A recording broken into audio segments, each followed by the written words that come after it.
नमस्कार साथियों, स्वागत है आपका अपने YouTube channel GR classes bye Balraj sir पे। इंग्लिश में हमने 2 वीडियो में प्रोनाउन को पढ़ा था। प्रोनाउन का मीनिंग जानना हमने और प्रोनाउन के टाइप्स हमने पढ़ लिए थे पिछली वीडियो में।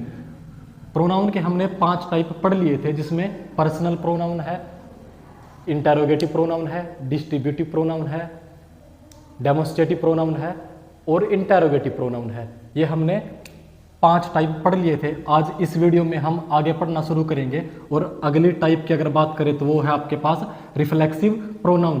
कौन सा है? रिफ्लेक्सिव प्रोनाउन है। रिफ्लेक्सिव प्रोनाउन हमने पढ़ा था, रिफ्लेक्सिव चारा हमने ना फर्स्ट वीडियो में अपनी टेबल पढ़ी थी। टेबल में हमने जो हमारे पर्सन्स थे 3, फर्स्ट पर्सन, सेकंड पर्सन और थर्ड पर्सन, उसके हमने सब्जेक्टिव केस पढ़े थे, ऑब्जेक्टिव केस पढ़े थे। उसी के हमने पॉजेसिव एडजेक्टिव चारा, पॉजेसिव प्रोनाउन चारा और लास्ट में हमने पढ़ा था उसका रिफ्लेक्सिव चारा।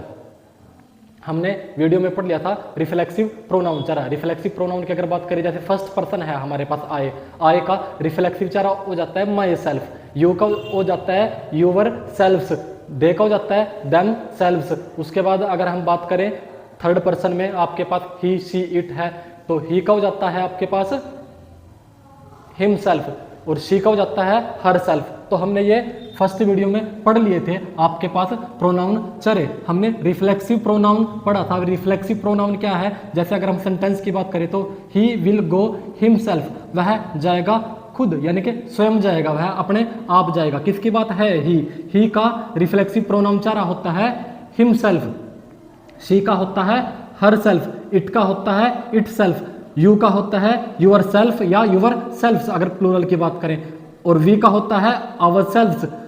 गर्ल अगर हमारे पास गर्ल है, जैसे बॉयज है, आपके पास कॉमन नाउन कोई भी है, अगर वो प्लूरल में है तो उसका भी बनेगा देम सेल्फ, जैसे दे का रिफ्लेक्सिव प्रोनाउन चारा होता है। तो हमने पढ़ा he will go himself, the girls enjoyed them self.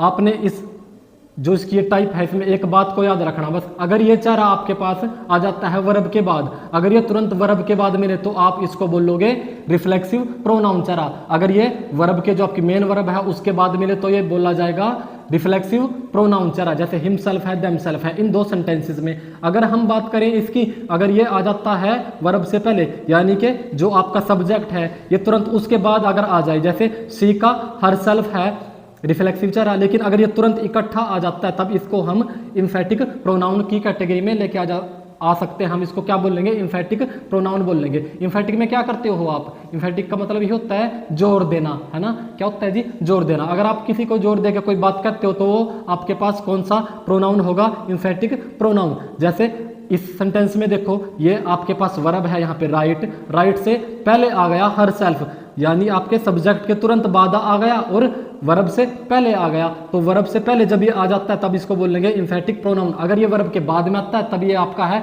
Reflexive pronoun चारा। आई होप कि दोनों में डिफरेंस आपके समझ में आ गया होगा। नेक्स्ट हमारे पास सेंटेंस है I myself met the education minister yesterday. मैं कल शिक्षा मंत्री से स्वयं मिला। तो इसमें भी जो आपकी वर्ब है, वर्ब से मेन वर्ब से पहले आ जाता है आपके पास रिफ्लेक्सिव चारा, तो रिफ्लेक्सिव चारा ना होते क्या मानना जाएगा? इम्फेटिक प्रोनाउन चारा मानना जाएगा। उसके बाद है next reciprocal pronoun. Reciprocal pronoun इसमें आपके पास एक तो है ईच अदर और दूसरा है वन अनदर। ईच अदर की अगर बात करें तो ईच अदर आएगा ओनली 2 के लिए और वन अनदर आएगा मोर देन 2 के लिए, मोर देन 2 के लिए आएगा, मोर देन 2 के लिए। आपका वन अनदर किसके लिए आएगा? मोर देन 2 के लिए। और ओनली 2 के लिए कौन आएगा? सिर्फ और सिर्फ 2 के लिए कौन आएगा? वो आपका आएगा ईच अदर। तो जैसे सेंटेंस है दे बोथ, वे दोनों, दोनों की बात हो रही, लव ईच अदर, वे दोनों लव करते हैं ईच अदर, दोनों एक दूसरे को क्या करते हैं भाई? वो लव करते हैं। तो अगर हम बात करें दे लव वन अनदर, अब दे यहाँ पे प्लूरल चारा है, 2 से ज्यादा है, तो क्या आएगा? उसके लिए आप क्या यूज करोगे? वन अनदर का यूज करोगे। ईच अदर 2 के लिए, 2 से ज्यादा के लिए क्या आएगा? One another. जैसे Ram and Shyam love each other. अगर हम बोले the boys hurts one another, अगर ये 2 से ज्यादा हो जाते हैं तो आप यूज करोगे वन अनदर। हमने इनकी कितनी टाइप्स पढ़ ली? 3। रिफ्लेक्सिव चारा, इम्फेटिक चारा और प्रोनाउन कौन सा पढ़ा हमने? रेसिप्रोकल प्रोनाउन पढ़ लिया। अब हम पढ़ेंगे अगला जो इसका टाइप है, अगली जो टाइप है इसकी वो है इंडेफिनिट प्रोनाउन। इंडेफिनिट हमने पता नहीं है कितने हो गए हमारे पास संख्या में, आपके सब्जेक्ट, आपके पर्सन, आपके जो नाउन होगा वो कितना होगा। जैसे सम है, सम का हम कह सकते हैं कुछ है, कुछ एक ही होते हैं जो जिनका जन्म महान है ना, सम आर बोर ग्रेट, तो सम में कुछ एक आ जाएंगे, लेकिन ये तो नहीं पता हमने एग्जैक्ट डेफिनेट वैल्यू कितनी है, इसको हम नहीं जान पाते इसमें। तो जो आपका सम है,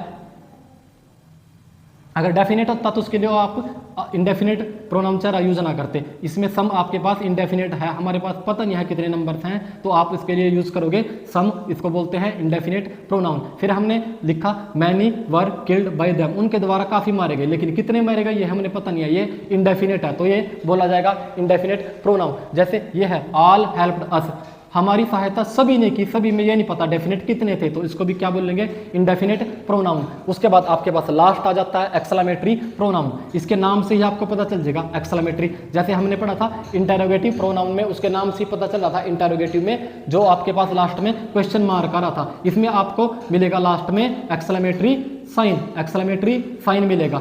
जब आपका सेंटेंस वर्ड से शुरू होता है और लास्ट में आपको मिल जाए एक्सक्लेमेटरी साइन, तो आप उसको ये यहाँ पे जो वर्ड है वो ना इंटरोगेटिव होगा ना रिलेटिव होगा, बल्कि कौन सा होगा आपका एक्सक्लेमेटरी प्रोनाउन होगा। एक्सक्लेमेटरी प्रोनाउन वर्ड आपका एक ऐसा वर्ड है जो 3 जगह आप प्रोनाउन के रूप में यूज कर सकते हो। जैसे वर्ड को हम इंटरोगेटिव भी मानते हैं, है ना, वर्ड को हम रिलेटिव भी मानते हैं और वर्ड को हम एक्सक्लेमेटरी भी मानते हैं। वर्ड अगर स्टार्टिंग में है और लास्ट में क्वेश्चन मार्क है, अगर आपके पास वर्ड स्टार्टिंग में आ जाता है और उसके लास्ट में क्वेश्चन मार्क आ जाता है, तो आपका वो हो जाता है इंटरोगेटिव प्रोनाउन। अगर वर्ड स्टार्टिंग में है और आपके पास लास्ट में एक्सक्लेमेटरी साइन है, तो वो हो जाता है एक्सक्लेमेटरी प्रोनाउन, एक्सक्लेमेटरी प्रोनाउन। उसके बाद अगर हम बात करें वर्ड की, अगर मिडल में आ जाता है, तो जब भी कोई आपके पास मिडल में प्रोनाउन चार आता है, वो रिलेशन बताता है 2 नाउन के बीच में, है ना, वो आपको रिलेशन बताएगा, और जब रिलेशन बताता है उसको बोलते हैं हम रिलेटिव प्रोनाउन। तो हमने प्रोनाउन के 10 के 10 जो भी हमारे टाइप्स है वो हमने पढ़ लिए हैं। आई होप कि आपको अच्छे से समझ में भी आया होगा ये। तो अगर आपको वीडियो अच्छी लगी और समझ में आई, तो चैनल को आप हमारे जो आपका अपना चैनल है GR classes bye Balraj sir को सब्सक्राइब करें।